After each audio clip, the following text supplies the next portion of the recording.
So I know that we're supposed to be doing a video on This Is Me Final Reflection Project. And I guess I just wanted to say up front that I have taken two communication courses in the past. I took a public speaking course and a listening course. But this course kind of just refreshed a lot of that knowledge, and also refreshed a lot of my own personal thinking. So I guess I'll go right into it. There's a lot that I learned this semester. There's a lot that I was challenged with. And one of those things when it comes to communication is the importance of communication in relationships, like day-to-day friendships, romantic relationships, parent-child relationships.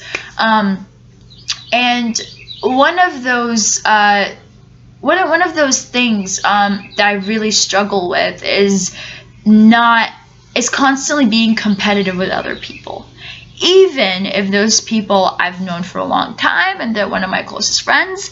I tend to be a very competitive person.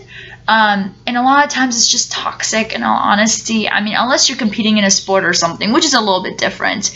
But when it comes to trying to show each other off knowledge-wise, who looks better, who does this better, it's toxic. It's very, very toxic. And I guess you could say that I went back into that in the past semester or so, and just going back into that toxic environment of like trying to be competitive with other girls or all that. And this course kind of slowly refreshed that aspect in my head until no, like I don't need to be competitive. All of us are individual beings, and all of us honestly have strength and weaknesses, and some people like it more than others, and others like it less than others. And others like it, less.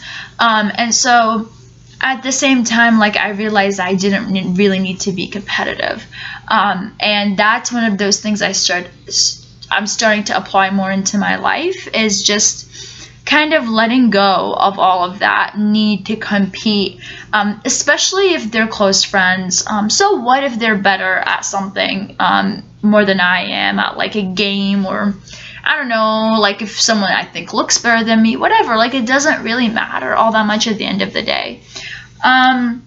Another thing that was actually very interesting that I learned was the interaction between parent and child, and how much different, how much I guess those two spectrums change as the child ages. And I think, like, especially for me, going away to college 3 years ago was a big change for my parents. And you're constantly in that like catch-22 where you want to pull away from them, but they're also your parents, but you also don't want them to control you. So I guess reading about that in this class and seeing how that relationship is so complicated and very structured, and how much parent and child go through, and how much what the parent does actually affects the child.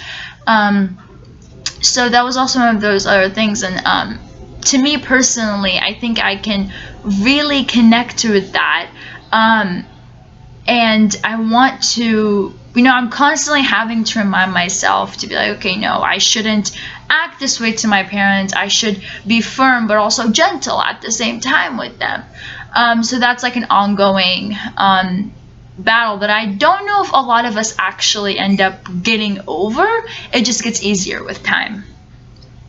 And I think the importance of communication in like the business realm and in the job market was also very interesting to learn about.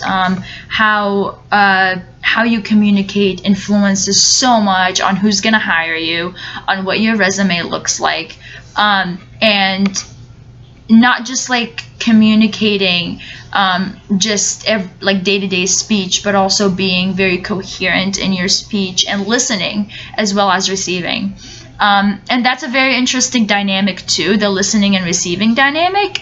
And that kind of refreshed, studying that in this class refreshed of what I learned earlier in my other listening course. And the fact that really at the end of the day, if someone's coming to you and telling you, hey, I'm struggling with this, I'm struggling with that, I know that the first thing that we want to do is give advice, but most of the time people don't want advice. They just want someone to shut up and listen to them. As harsh as that may sound, that's just the truth. Like, people really want someone to just listen. And it's something that I need to work on, that I've been trying to work on, because sometimes also people will talk, and they won't let you put a word in. So there's that too. That's, kind of, you always have to try to be balanced. And yeah, and so also that listening and receiving, there's another point in that I want to bring, at least another thing that I learned, I would say, another concept in that is kind of like, you don't just hear what a person has to say, you also should listen to it and evaluate it in your mind. Especially if you care about that person, because most of the time we can still talk and listen and pretend like we care and pretend like we're actually listening to the person when we're really not. We're just nodding our heads whenever we can or whatever. So that's another thing too that I want to work on, is just to be a better listener in general.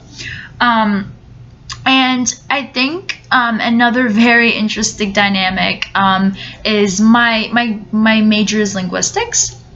And I actually read a lot of linguistic concepts in this textbook and in the class as well, like pragmatic functions, how to practically like make speech acts, like I declare this, I hereby declare this, and studying a little bit of syntax and how that works in communication, because at the end of the day, linguistics is about communication, just the technical aspects of communication of speech.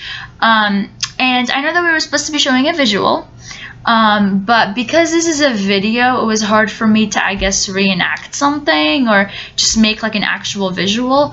But one of my favorite TV shows was actually mentioned in the book, and one of my two favorite characters in the book are in it. See, it's called Parks and Recreation. This is Leslie, and that's Ron. And that TV show, those two characters are actually, I think, are a really good representation of what a friendship and communication looks like. They don't agree with each other, politically speaking. They don't agree with each other on like how to live life. They don't agree with each other on a lot of things. But one thing that makes their friendship so good and so lasting is that they respect each other and they hear each other out. And they have a very good foundation. And if they, for example, like if someone offended one another, they would go to each other automatically. And that's something that I really cannot stress more to myself and to others, is if someone offends you, and that's, I know, is a concept that we learned this semester, but if someone offends you, go and tell them they offended you. And if you offend someone and they come and tell you, then just receive it. Just say, you know what, yeah, I screwed up, I'm sorry. Use I language and say, how can I do to make this better? What can I do to go back to how things were, and just create that foundation. So yeah, I know I went a little bit over time, but I hope you enjoy this. I hope everyone's semester goes well, and thank you so much. Bye.